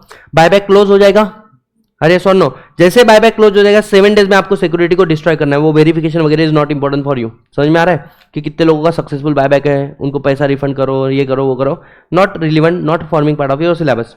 7 डेज में क्या करोगे, उसको डिस्ट्रॉय करोगे, समझ में आ रहा है क्या। और उसके बाद में SH11 ROC को फाइल करोगे, रिटर्न ऑफ बायबैक, जिसके अंदर सर्टिफिकेट SH15 कि हमने बायबैक के कंप्लायंस पूरे किए हुए हैं। समझ में आया, क्वेश्चन आया। मेंटेन करोगे बायबैक का register. Time limit important, 2 buyback के बीच में मिनिमम गैप 1 साल का होना चाहिए। एक बायबैक के बाद में दूसरा बायबैक 1 साल के बाद आएगा।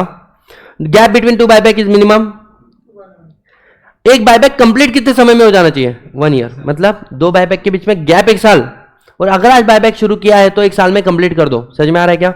एक बार तुमने बायबैक किया, new kind of new security आप इश्यू नहीं करोगे फॉर नेक्स्ट 6 मंथ। हाँ, same kind of new issue of security बोला हुआ है। लेट्स चेक, बेरेक में देखेंगे।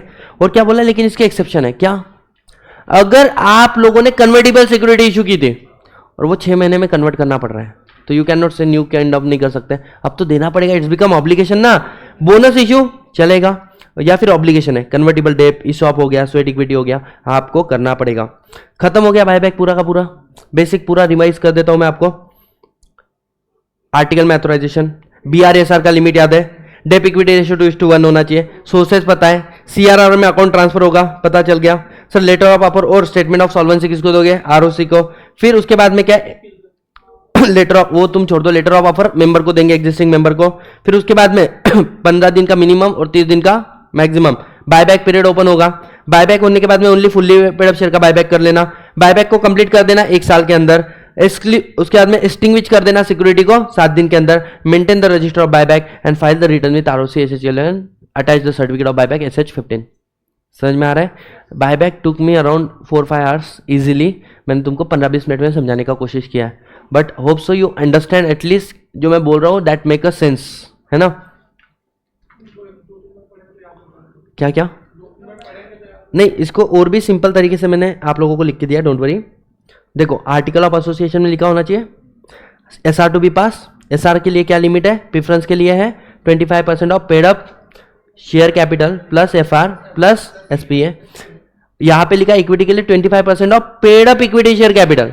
ये लिखा नहीं, लेकिन ये अज्यूम करना है ना, क्योंकि हमने सिर्फ इसके जगह पे ये आएगा ये बोला है, ये तो कंटिन्यू रहेगा ना। उसके बाद में BR 10% of paid up equity share capital plus free reserve plus SPA। Maximum buyback amount यहां पे मैंने फिर से याद करने को बोला है, ठीक है? After buyback equity ratio 2:1। Only fully paid up share को बायबैक करेंगे, डिक्लेरेशन ऑफ सॉल्वेंसी अटैच करेंगे। गाइस आगे जाके हम लोग पढ़ेंगे, सेक्शन नंबर 69 बोलता है BRR can be only for bonus issue, तो 68 के साथ में 69 कंप्लीट। सर उसके बाद में बायबैक का सोर्सेस क्या है? FR SPA और क्या क्या है तुम्हारा? Free reserve plus security premium account. Minimum fresh issue of security not a same kind. Buyback open minimum 15, close 30।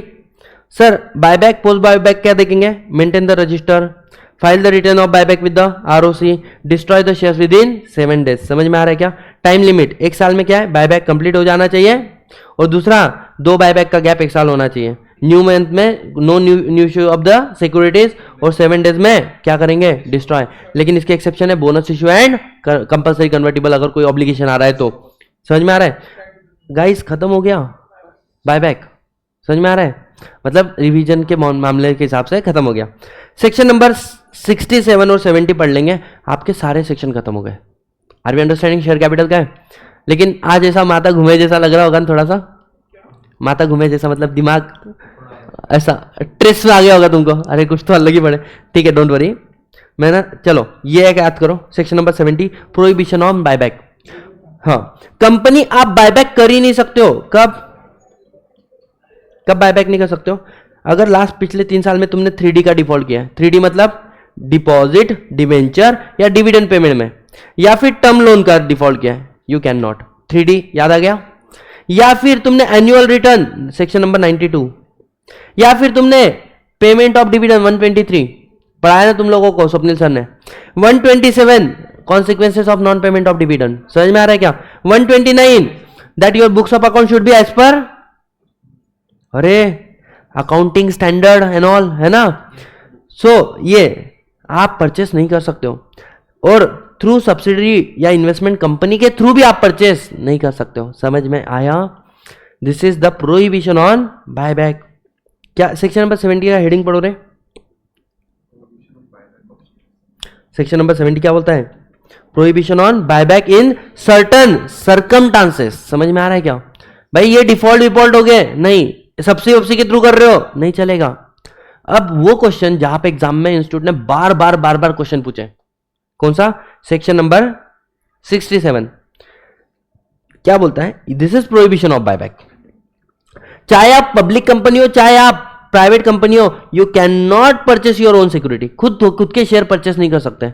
Sir buyback तो हमने कर सकते हैं। बायबैक में करके डिस्ट्रॉय कर रहे हो, रिडक्शन करना है तो करो। समझ में आ रहा है क्या? परचेस नहीं कर सकते। समझ में आ रहा है क्या? हाँ, लेकिन public company can't even assistance to purchase the capital. Public company किसी और को भी पैसा नहीं दे सकती कि तू जाके मेरा क्या कर, शेयर परचेस कर। बट सुनना, बायबैक अलाउ है। बायबैक अलाउ है कब? इट इज मतलब प्रेफरेंशियल रिडीम कर रहे हो तो that is not a buyback ना। अलाउड और नॉट? Yes sir. उसके बाद में रिडक्शन ऑफ शेयर कैपिटल कर रहे हो, अलाउड और नॉट? यस। लास्ट पॉइंट सुनो, पब्लिक कंपनी आप किसी को पैसा दे सकते हो क्या मेरे शेयर परचेस करने के लिए? नहीं। बट 3 केसेस है जहां पे पब्लिक कंपनी दे सकती है, और 3rd केसेस पे इंस्टीट्यूट भर के क्वेश्चन पूछ रहे हैं आजकल। ठीक है, ध्यान दो। पहला, बैंकिंग कंपनी। अरे बैंकिंग कंपनी का ऑर्डिनरी बिजनेस है, वो पैसा देती है। तो बैंकिंग कंपनी ने ऑर्डिनरी बिजनेस में पैसा दिया मेरे को और मैंने जाके एचडीएफसी से लोन लिया, एचडीएफसी के शेयर परचेस किया, वो बोलेंगे मेरी क्या गलती? समझ में आ रहा है? It is a public company ना, तो ये अलाउड है। दूसरा क्या है? Transferee to purchase the share under the scheme approve by the SR for employ. मतलब जल्दी मैंने आपको बताया था सेक्शन नंबर 19 के अंदर इसका एग्जांपल आता है। ये है होल्डिंग कंपनी, इन्होंने अपनी सब्सिडी कंपनी को क्या किया, एक स्कीम अप्रूव करा के लिया, पहले तो एसआर पास करके लिया और सब्सिडी कंपनी को बोला ए सब्सिडी तू मार्केट से है ना मेरे शेयर परचेस करते रहना एक प्राइस पे, है ना। और क्यों? तो जो मेरे कंपनी के एम्प्लॉय है ना, मेरे को भविष्य में उसको वो शेयर देना है अंडर द ESOP। समझ में आ रहा है क्या? तो here the subsidy company holding the share of the holding company but exception में आया, क्यों? As a trustee. समझ में आ रहा है क्या? तो यहां पर क्या हो गया, यहां पर किसी को ऑथोराइज कर रहे हो ना तो ये चलेगा, अदरवाइज नहीं चलेगा। एज अ ट्रस्टी यू में अपॉइंट। और लास्ट वाला पॉइंट क्या बोला है, आप अपने एम्प्लॉय को पैसा दे सकते हो to purchase the share, but वो एम्प्लॉय कौन नहीं होना चाहिए, डायरेक्टर या केएमपी। बस क्वेश्चन यही आता है कि एम्प्लॉय है और वो डायरेक्टर है, एम्प्लॉय है वो केएमपी है। समझ में आ रहा है क्या? एंड उसको 6 मंथ की सैलरी से ज्यादा मत देना। With this we are done with the entire share capital chapter. Are you understanding guys? Yes और नो? अब एक काम कर लेते हैं, छोटा सा लास्ट का 2 मिनट का एक क्वेश्चन देता हूं मैं तुम लोगों को। इस क्वेश्चन को अगर सॉल्व कर लोगे ना, that is more than enough to understand buyback का अमाउंट। एक एग्जांपल लेते हैं। से फॉर एग्जांपल मेरे को बायबैक करने का है, कितने रुपए का?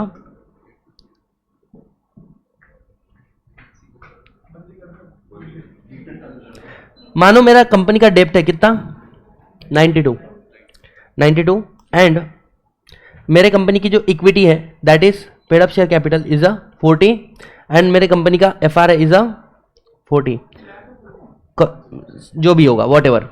बायबैक मैक्सिमम कितना कर सकते हो बताओ? 25% of paid up equity share capital plus FR plus security premium account. समझ में आया? कितना आ रहा है? हाँ कितना आ रहा है? 25% कितना आ रहा है? 20 CR आ रहा है ना। अच्छा मुझे एक बात बताओ, 20 CR इधर से भी 20 माइनस करोगे, इधर से भी 20 माइनस कर दोगे, अरे यस और नो? तो बचेगा 92 इज डेप्ट, और अगर 20 + 20 तुमने माइनस कर दिए तो नीचे कितने बच गए? तो क्या तुम इतना बायबैक कर सकते हो? क्या कर सकते हो? नहीं कर सकते हो भाई साहब। इक्विटी प्लस एफआर तुम्हारा इतना है और डेप्ट ट्वाइस से ज्यादा है ना, तो कर सकते कि नहीं कर सकते? नहीं कर सकते ना। अब लिमिट के अंदर कैसे लाओगे इसको? How can you bring it into limits? Buyback कम करेंगे। हाउ कैन यू डिसाइड कि कितना बायबैक कम करना है? हाँ एक मुझे एक बात बताओ, 92 का कम आधा कितना आएगा? 92 का आधा कितना आ जाएगा? 46 आ जाएगा। मतलब आपको डिनोमिनेशन में कितना चाहिए? 46 चाहिए ना। अच्छा मुझे एक बात बताओ, यहां पर 40 - x था पेड़ा प्लस 40 - x। समझ में आ रहा है? अब इफ यू सी तो तुमको अगर नीचे 46 चाहिए होगा, है ना, कितना? 92 में से 46, मतलब तुम 46 को डिवाइड कर सकते हो क्या? कितना आएगा? 17 करोड़ आएगा ना। इफ यू माइनस 17 CR इधर से और 17 CR इधर से, तो वैलिड और नॉट? अरे बोलो ना। वैसे तुम बोल रहे 20 का कर सकते हैं, मैं बोलता 20 का मत करो, 17 CR और 17 CR का करो, सो दैट नीचे आ जाएगा कितना? ऊपर आएगा 92, नीचे आ जाएगा 46। ये हो गया कि नहीं वैलिड? अब मेरे को तुमको एक्स्ट्रा सम भी देने की जरूरत नहीं है। लॉजिकली समझ में आया बायबैक का? ये वाला लास्ट क्वेश्चन फिर से वीडियो में देख लेना, ठीक है? तो आप इसका मैंने आपको शॉर्टकट बता दिया। पहले तो सीधा रेशो पे चल जाओ और उसको इक्वली डिवाइड कर दो, ये हो गया तुम्हारा नॉर्मल। इसमें और कंफ्यूजन बढ़ सकता है कब मालूम है क्या? जब प्रीमियम अमाउंट डाल दो। तो प्रीमियम अमाउंट डाल रहे, मान के चलो शेयर है 10 रुपए का और हम लोग उसको रिडीम कितने पे कर रहे हैं? 30 रुपए। अब x amount is 10 plus 2x, मतलब 20 रुपीज प्रीमियम है ना, is equal to issue price buyback price is 3x। ठीक है, अब आपको फॉर्मूले में ये डालना पड़ेगा। कैसे? जब तुम एफआर में से माइनस करोगे तो 3x माइनस करोगे, एफआर में से 3x माइनस करोगे, जबकि आप पेडअप में से कितना माइनस करोगे? सिर्फ x माइनस करोगे। समझ में आ रहा है क्या? You have to use your mathematical mind to answer this question. समझ में आ रहा है? सो वो भी इजी है, नॉट सो डिफिकल्ट, है ना? बट लॉजिकली क्लियर हुआ एंड एक बात समझ में आया, the buyback which I am teaching and the buyback the rest of the world is teaching both are different, मतलब इट्स ऑल टुगेदर डिफरेंट। मेरी एक फ्रेंड है, उसने तो मतलब उसका बहुत अच्छा स्टडी है, उसका और मेरा बहुत अच्छा डिबेट चला इस चीज़ पे। She is not agree with me, I am not agree with her. समझ में आ रहा है क्या? ऐसा है, but hope so you understand the concept. Tomorrow will finish the debenture, simultaneously we are done with the chapter. Online वाले बच्चों समझ बताओ, everything crystal clear to you? Thank you so much यारो, bye bye, take care, see you all in the next class, है ना? If possible I will upload few lecture for you to how to solve the numericals in the companies act, sweat equity क्या आते हैं, preference क्या आते हैं, है ना? तो I will upload that lectures, don't worry. मैंने तो फाइनल वालों के भी सॉल्व करवाए थे, न्यूमेरिकल, रेम्यूनरेशन एंड ऑल। भाई साहब मजा आता है उधर। चलो करा सर।